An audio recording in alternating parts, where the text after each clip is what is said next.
नमस्कार दोस्तों इस वीडियो में हम बात करने वाले हैं 1857 की क्रांति, या हम कह सकते हैं कि भारत में जो प्रथम स्वतंत्रता संग्राम लड़ा गया उस पर हम चर्चा करने वाले हैं। इस वीडियो में हम बात करेंगे कि 1857 की क्रांति क्यों लड़ी गई, क्या कारण रहे जिससे 1857 की क्रांति हुई, ये कहाँ कहाँ लड़ी गई, इनका नेतृत्व किन किन लोगों ने किया और इसके क्या कारण असफलता के रहे कि ये क्रांति पूर्ण रूप से सफल नहीं हो पाई। इस वीडियो में इन सभी पर हम चर्चा करने वाले। आइए तो हमारे साथ चलते हैं कि 1857 की क्रांति के क्या कारण रहे। तो 1857 की क्रांति, लोग समझते हैं कि 1857 की क्रांति का मेन कारण जो है वो सैनिक विद्रोह है। इसका मुख्य कारण सैनिक विद्रोह जरूर है, लेकिन इसके कई एक कारण अन्य और कारण हैं जो इस विद्रोह का जो भारी मात्रा में जो पनपा विद्रोह, इसके बहुत सारे कारण हैं। जैसे सामाजिक कारण है, राजनीतिक कारण है, आर्थिक कारण, प्रशासनिक कारण रहे। इसके साथ साथ जो तात्कालिक कारण था वो सैनिक विद्रोह था। सैनिक विद्रोह क्यों था वो भी समझते हैं कि जो अंग्रेज सरकार थी, अंग्रेज सरकार ने एक नई राइफल को इंट्रोड्यूस किया, जिसमें इस राइफल का नाम था न्यू एनफील्ड राइफल, जो दिसंबर सन 1856 में इंट्रोड्यूस की गई थी। इसमें करना क्या होता था, इसमें एक नए कारतूस का यूज किया गया। वो कारतूस होता कैसा था, इसमें जो है नपी तुली मात्रा में बारूद होती थी और उसी में बुलेट होती थी और इसमें ऊपर से ग्रीस लगाई जाती थी। वो भी ग्रीस गाय की, सुअर की चर्बी या गाय की चर्बी की ग्रीस लगाई जाती थी, जिसमें इससे नमी ना पकड़े। और वो ये इसलिए ग्रीस लगाई जाती है क्योंकि उस समय हमारे यहाँ जो प्लास्टिक का आविष्कार नहीं हो पाया था सन 1857 में, इसलिए इस पर ग्रीस लगाई जाती ताकि नमी ना पकड़े ले। लेकिन ऐसा क्यों किया गया, इससे पहले जो सैनिकों के पास राइफल थी, उस राइफल में जो है ब्राउन बेस उस राइफल का नाम था। उस राइफल में 2 बैग कैरी करने पड़ते, 2 बैग ले जाने पड़ते थे सैनिकों को। एक में जो होती थी गोली होती थी, दूसरे में बारूद होता था। तो पहले हम उसको, सैनिक जो लोग थे वो सैनिक उसको खोल करके उसमें पहले बारूद भरते थे, फिर गोली भरते थे, तब उसे चलाते थे। या कभी कभी ऐसा हो जाता था कि उसमें बारूद कम हो या ज़्यादा हो, तो ऐसे में दिक्कत होती थी। अंग्रेज सरकार ने इस चीज़ को इंट्रोड्यूस किया जिससे सैनिकों को काफ़ी सरलता से बंदूक चलाने में आसानी हो। लेकिन यही एक विद्रोह का इसका कारण बना। क्या हुआ, जो यही जो दांत, इस कारतूस को जो था वो दांत से काटना पड़ता था, जिससे हिंदू धर्म में इस गाय को जो है वो मां मानते हैं और मुस्लिम धर्म में सुअर को खाना हराम मानते हैं, जो कि इस कारतूस को दांत से काटना पड़ता था। यही एक सैनिक विद्रोह का कारण था। जबकि सैनिक विद्रोह, यही एक सैनिक विद्रोह नहीं बल्कि इसके साथ साथ इसके कई कारण थे। यह इसमें जो है किसान, व्यापारी, जमींदार, और इस विद्रोह में इन सभी लोगों ने भाग लिया इस जम करके। इसके सामाजिक कारण भी कुछ रहे। जैसे हमारे यहाँ सती प्रथा का अंत किया गया सन 1829 में। राजा राम मोहन राय और विलियम बेंटिंग की मदद से जो है 1829 में सती प्रथा का अंत किया गया, जिससे लोगों में इस चीज़ को लेकर बहुत आक्रोश था। बाल विवाह पर भी रोक लगाई गई 1829 में, जिससे इस पर भी लोगों में आक्रोश था।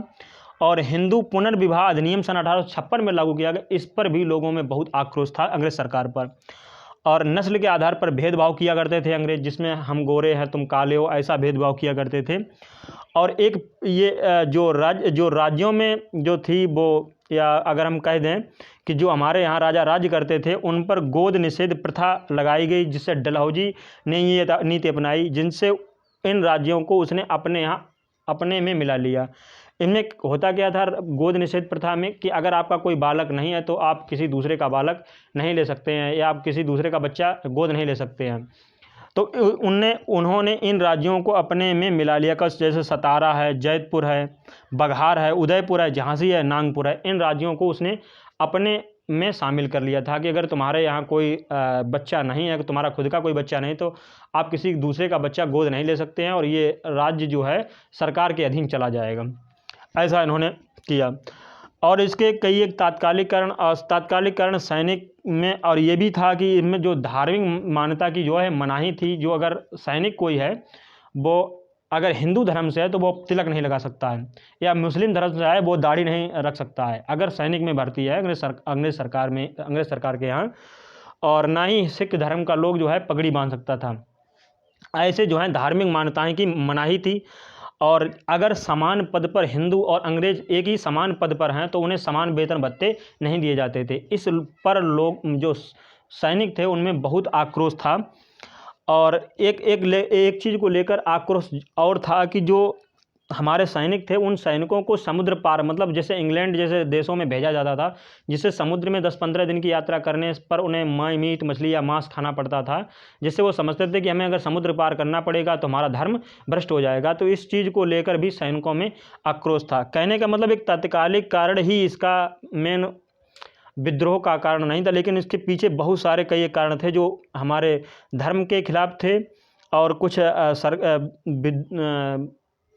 सैनिकों में भी विद्रोह के कारण थे, वही विद्रोह सैनिकों ने किया। सैनिकों में कुछ धार्मिक मान्यताएं नहीं थी, इसीलिए किया गया। और कुछ व्यापारियों में भी आक्रोश का कारण था। व्यापारियों में आक्रोश का क्या कारण था? व्यापारी, अगर हम कोई चीज़ बाहर देश से बेचने के लिए जाते हैं तो हम पर टैक्स लिया जाएगा। अगर बाहर का हम माल अंदर बेचें, देश में बेचें, तो उस पर टैक्स नहीं पड़ेगा, या कोई दूसरा व्यक्ति देश में बेचने आया तो उस पर टैक्स नहीं पड़ेगा। तो इस पर भी व्यापारियों में आक्रोश था। और किसानों में भी आक्रोश का कारण ये था कि किसानों पर दोहरी मार पड़ी थी। जैसे मान लो अगर कोई किसान का ज़मीन या खेत में सूखा पड़ गया तो फिर भी उन पर टैक्स लिया जाता था। जैसे रैयतवाड़ी और महलवाड़ी इन ये प्रथाएं लागू थीं, उससे उन पर किसानों पर दोहरी जो है मार पड़ती थी, जिससे किसानों में भी अंग्रेज़ सरकार पर बहुत आक्रोश था। 1857, अगर हम बात करें 1857 की क्रांति जो है पूरे भारत में नहीं पनपी, बल्कि ये उत्तर भारत में ही, जैसे दिल्ली, लखनऊ, पटना और है बैरकपुर, आगरा और ग्वालियर, झांसी जैसे इन छोटे छोटे नगरों में जो है ये 1857 की क्रांति पनपी थी।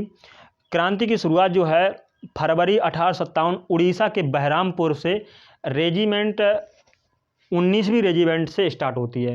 इन लोगों ने इस चीज़ का विरोध किया, इस कारतूस का विरोध किया, हम नहीं चलाएंगे, जिससे वहाँ के जनरल ने इस रेजिमेंट को 19वीं रेजिमेंट को डिसमिस कर दिया।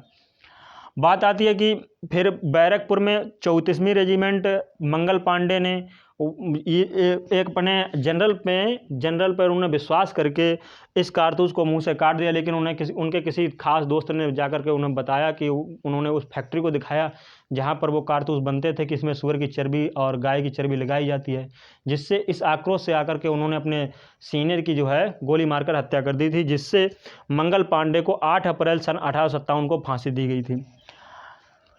बाद में इसे भी डिसमिस कर दिया गया पूरी रेजिमेंट को। और बाद में थर्ड रेजिमेंट आती है मेरठ की 24 अप्रैल सन 1857 में। इस बटालियन ने भी इसका विद्रोह किया, जमकर विद्रोह किया, लेकिन वहाँ के जनरल ने इसे बटालियन को डिसमिस करते हुए 90 लोगों की सैनिकों की एक टुकड़ी थी, जिसमें 85 लोगों को 5 साल की सज़ा सुनाई। और 5 साल की सज़ा सुना करके जिसमें 5 लोग बच गए थे, और उन जो 85 लोग जो सैनिक जेल में बंद थे, उन 5 लोगों ने किसी प्रयास से करके उन 85 लोगों को जेल से छुड़ा लिया और जाकर के दिल्ली में बहादुर शाह जफ़र के नेतृत्व में दिल्ली को अपने कब्जे में लिया और दिल्ली का नेतृत्व बहादुर शाह जफ़र को कराया। प्रथम स्वतंत्रता संग्राम के अलग अलग जगहों पर अलग अलग लोगों ने नेतृत्व किया, उनके कुछ नाम देख लेते हैं, कौन कौन लोगों ने और कहाँ कहाँ पर ये जो है 1857 का स्वतंत्रता की क्रांति लड़ी गई।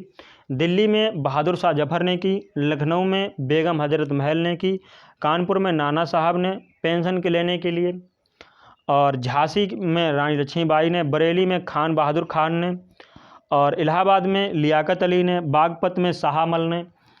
इस प्रकार से इन लोगों ने अलग अलग जगहों पर इसकी स्वतंत्रता संग्राम का नेतृत्व किया और स्वतंत्रता संग्राम 1857 में लड़ा गया। इसके कुछ असफलता के कारण भी रहे। ये क्या कारण थे? पहली बात ये थी कि पूरी ये क्रांति जो थी पूरे भारत में नहीं लड़ी गई, और दूसरी क्रांति ये थी कि सभी वर्गों के लोगों ने बढ़ चढ़ कर हिस्सा नहीं लिया, क्योंकि इसमें जो शिक्षा के लोग थे वो इसमें नहीं इन्वॉल्व हुए। मतलब कुछ राजा लोग जो थे उसमें इन्वॉल्व नहीं हुए, कुछ राजा लड़ते रहे, कुछ राजा नहीं लड़े, तो इसमें सभी राजाओं ने इन्वॉल्व नहीं हुए, इसलिए ये सभी वर्गों के लोगों ने जो है इसमें बढ़ चढ़ कर हिस्सा नहीं लिया। दूसरी बात, इसमें हथियार और तकनीकों की कमी थी हमारे यहाँ। दूसरी आती है लोगों में संगठन नहीं था, इसलिए ये 1857 की क्रांति असफल रही। अगला था कि किसानों का आरोप था कि ज़मींदार हमसे ज़्यादा रुपया वसूल रहे हैं, और ज़मींदार जो है अंग्रेज जो थे ज़मींदार से रुपया वसूल रहे थे। लेकिन किसानों ने क्या किया, किसानों ने ज़मींदारों के घर और कागज़ उनके जला दिए। तो इससे ये ऐसा था कि लोगों में सलाह नहीं थी, एकजुट होकर के ये संग्राम नहीं लड़ा गया, जिससे इस 1857 की क्रांति असफल रही। ये 1857 की क्रांति पूर्ण रूप से सफल नहीं हो पाई, यही कारण थे। तो आपको हमारी ये वीडियो कैसी लगी कमेंट बॉक्स में ज़रूर लिखें। धन्यवाद।